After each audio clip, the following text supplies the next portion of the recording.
Welcome everyone. In this lesson, we're going to see how to use definite integrals to calculate the displacement and the total distance traveled by an object moving in a straight line. And related to this, and more generally, we're going to see how to use definite integrals to calculate the net change in general. All right, so let's start with the net change theorem. And the formula itself looks very similar. So this looks very similar to our fundamental theorem of calculus part 2. So let's read through it. It says the integral of f prime of x from a to b, so we're calculating a definite integral here of f prime, is equal to f of b minus f of a.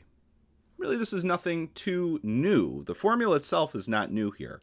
If we're integrating the derivative, well, we get the antiderivative, and then we evaluate it accordingly. Top number goes in first, bottom number goes in second, and we subtract. So the formula itself is not new. It's how we're going to interpret this formula. That's really what's going to be kind of the main focus of this lesson. All right, so let's look at this integral on the left. What does this represent? Well, what we're doing here is we're calculating the integral over the interval from a to b. So it's a definite integral over an interval from a to b. And we're looking at this function f prime, which is really giving us the instantaneous rate of change of our function capital F. So f prime, the derivative, is really describing how our function f changes at every little instant of time. And what we're saying this is equal to, this quantity on the right, f of b minus f of a, this really represents the net change of our function f from a to b. So let's look at this quantity first. Let's kind of think about what those two values represent. So we're looking at some interval from a to b. And so f of a is really the kind of the starting value. So we're interested in this quantity f. And f of a describes, all right, what do we start with? And then f of b represents, well, what do we end with? Our ending value. So by calculating their difference here, it's our ending value minus our starting value. So we're just looking at the net change in our quantity over that interval from a to b. So it's just the ending value minus the starting value. So how much over that entire interval, how much does our function change?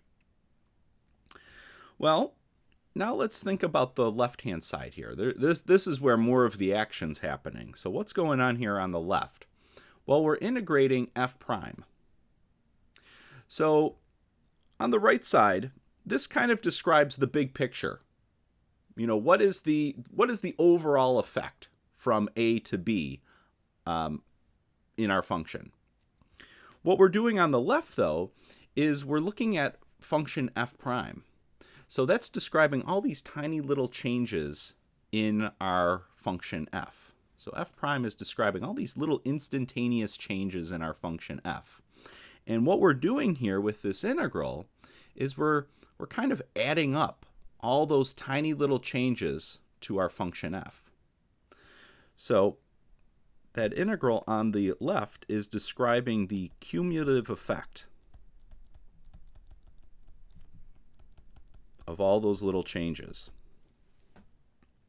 So on the right side, f of b minus f of a, that's just the net change of our function over that entire interval from a to b. And what we're doing on the left side is we have all these tiny little changes, f prime, we're adding them all together from a to b. So at every little moment in time here, our function is changing, our function f is changing, and those changes are described by f prime. So we're taking all those tiny little changes, adding them together, and we're getting the cumulative effect, which we also call the net change. So that left side is the cumulative effect on quantity f of all those tiny little changes.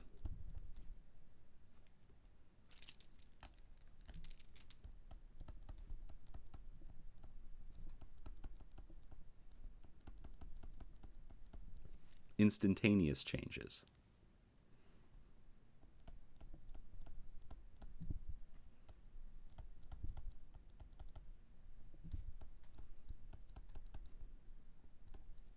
Ooh.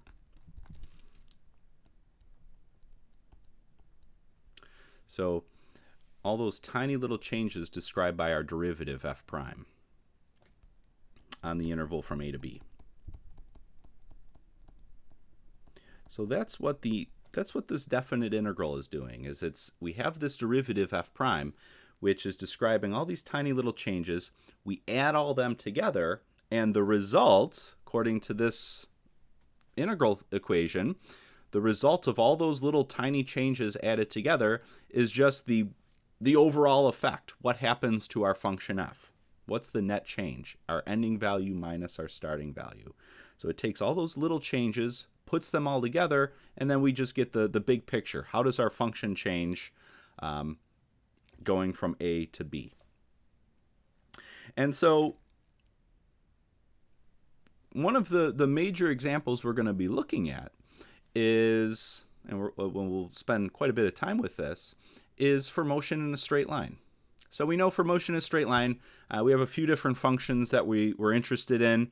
For the purposes of this discussion, we're going to be looking at the velocity function, which we know is just the derivative of our position function.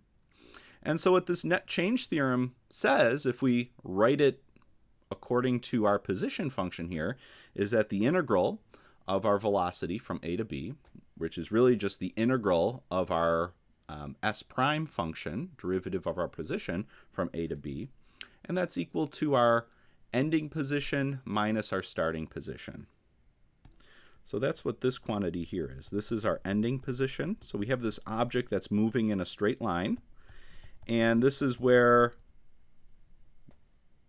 so we're interested in a specific interval of time from a to b, and this is our ending position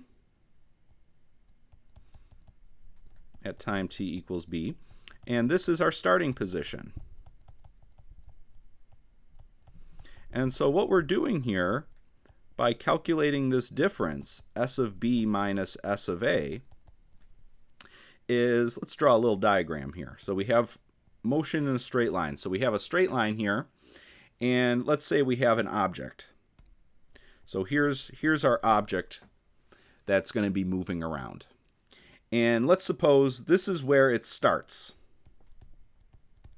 So this is our object at time t equals a. And what we're going to do is we're going to watch where this object moves. So it might move around on this straight line back and forth. It might go up, it might come back, and it's going to be moving around.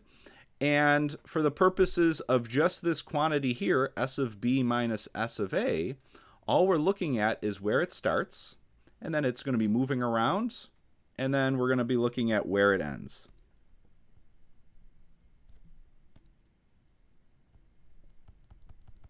So here's our object at time t equals b. And so what this quantity is, we've looked at this before, we call this the displacement. And so what the displacement is, or what it represents, is the distance between our, or in some way it represents the distance between our starting position and our ending position. So this is our displacement.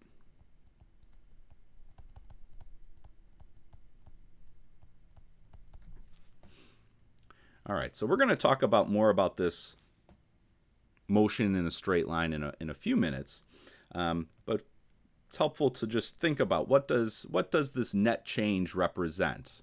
Well, if we're thinking of it as for an object moving in a straight line, it just, s of b minus s of a just represents the displacement of our object during that time interval. So our starting position, the difference between our starting position and our ending position. All right, so we're going to look at a few kind of examples for just interpreting this net change theorem. So we're going to come back to this motion in a straight line and think about this in a little bit more. But first we're going to look at a case for volume. So we'll see you there.